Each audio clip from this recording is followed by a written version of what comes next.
My name is Fox, I go by Fox Elipsus, I come from Oxford, England. I'm playing 273 shows all over North America.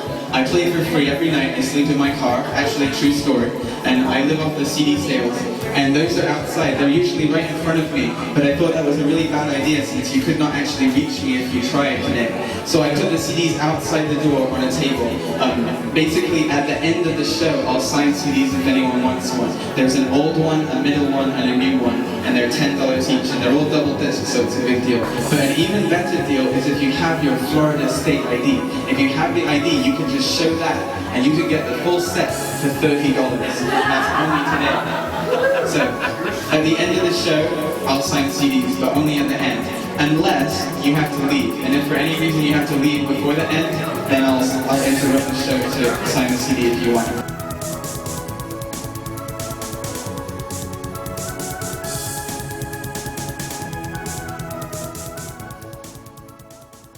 It's a wonderful life. It's exhausting and it never stops. It's 24 hours a day, 7 days a week, but I love it passionately. My fans have been incredibly generous. The CD sales have gone up dramatically. It was about 3 or 4 per show the first tour, and I couldn't even eat off of that.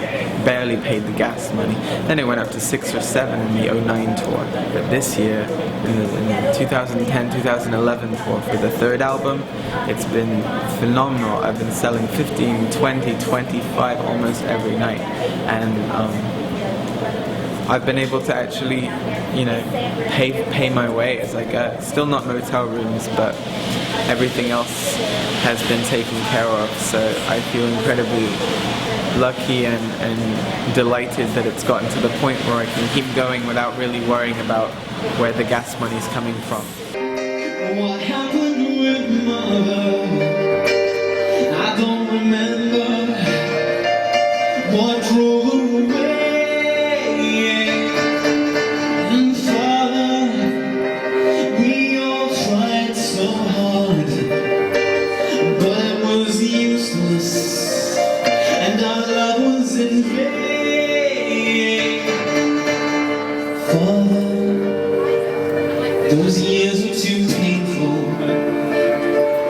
I was just biding my time until So I wanted to do this ever since I was a little kid. When I was like 5 years old, I used to watch people like George Michael and Duran Duran on TV, but especially people like Nick Kershaw and Michael Jackson, who were both really popular in England right about when I was 5.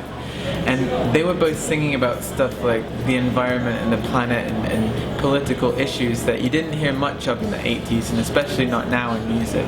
And even when I was 5, I knew that they were trying to make a difference, and this was something that I wanted to do. That they were singing about things that were really important to everybody, and I thought that it's my favorite thing is music and all these scary important things, and I thought I want to be like them, I want to do that.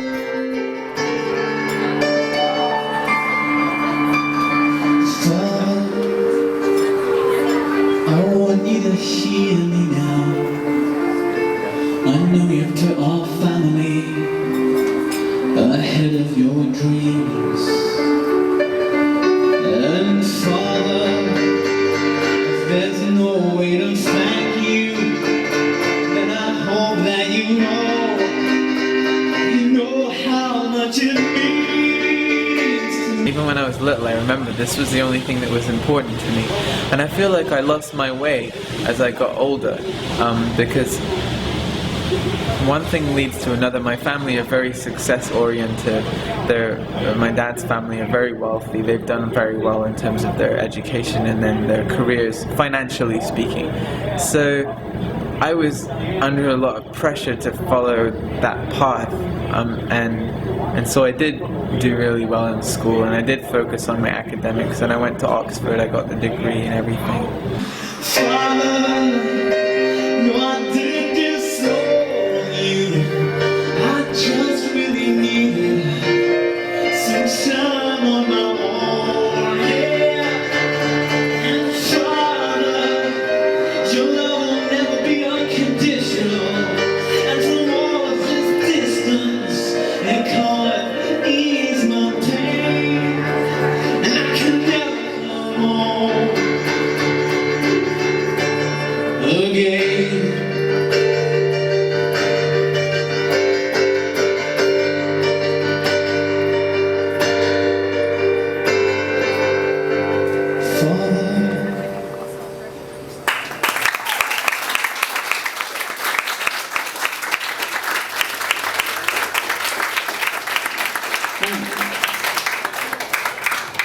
And it was only after I graduated, I was dating a girl from New York, and she was the love of my life. She's still my best friend, actually, and she's the reason why I wear this thing right here, which is because she had breast cancer and she just recovered and she's doing okay now, and I'm delighted that she's doing okay, because losing her would be probably too much for me. Imagine there's no countries. It isn't hard to do.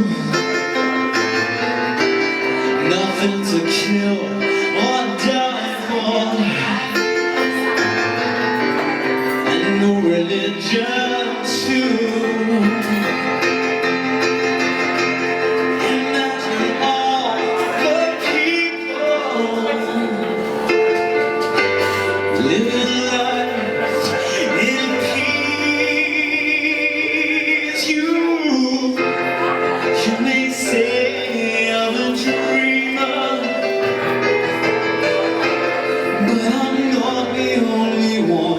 After I got out of college, she told me, instead of going and jumping into a job and trying to make some money like the rest of your dad's family does, why don't you do what you really want to do?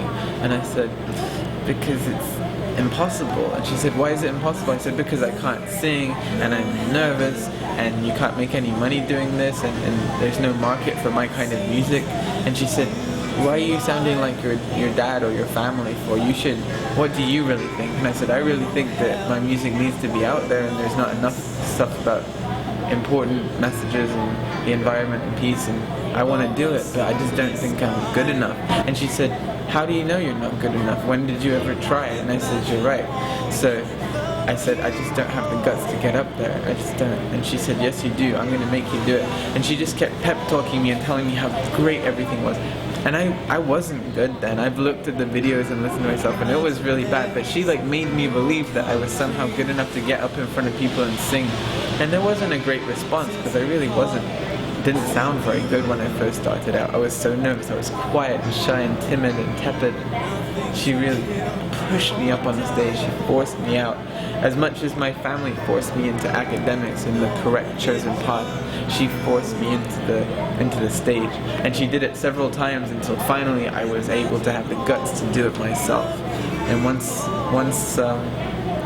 I was able to do it myself, I never looked back.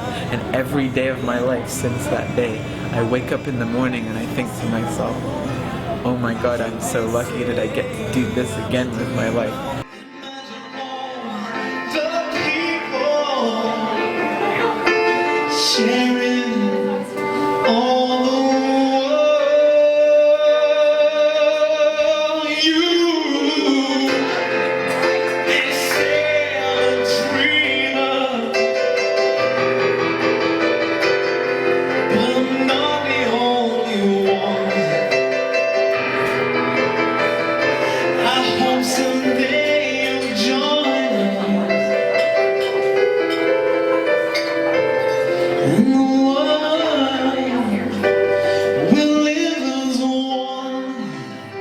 I love the fact that I am getting just as many Republicans come to my show as Democrats.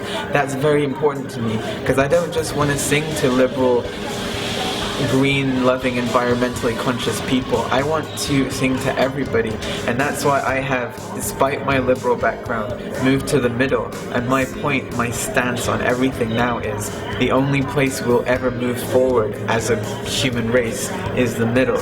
We can't stay on one side of the fence and another. I don't think that split is natural. I think the billionaires that have all the money manufacture this big fence, and they make sure that all of our news networks are on one side or the other, that all of the states are blue or red. We're split like this, and as long as we're split, we'll never be able to have any real power, because it's 50% versus 50%, endlessly butting heads until kingdom come. My vision is that both sides could somehow realize we're all the same. We could meet in the middle, we could tear down the fence, and we could say what's best for all of our kids and our future. I saw two polar bears swimming off the coast of Alaska. Polar bears could only swim for 180 miles, and then they need to rest. but all the icebergs that they usually rest on are melting because of the rising temperature. So the polar bears get stranded in the middle of nowhere. And it's really sad. It was a documentary I saw, and it made me really sad, and I wrote this song after watching it. It's called Head for the Horizon.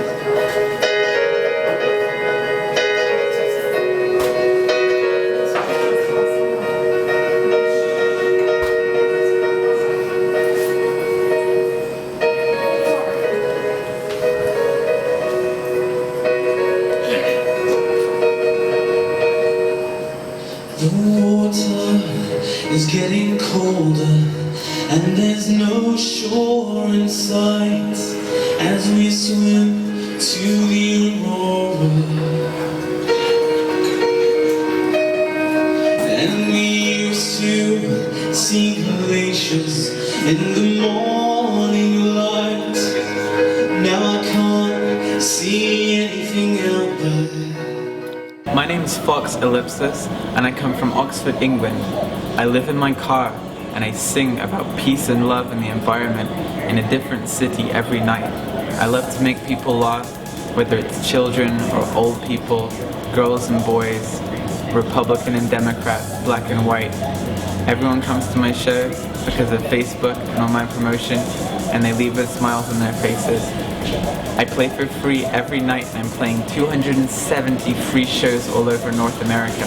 And if you missed the show that's near you, then hopefully you'll come to my show next year, because I'm coming back in 2012 to do it all again.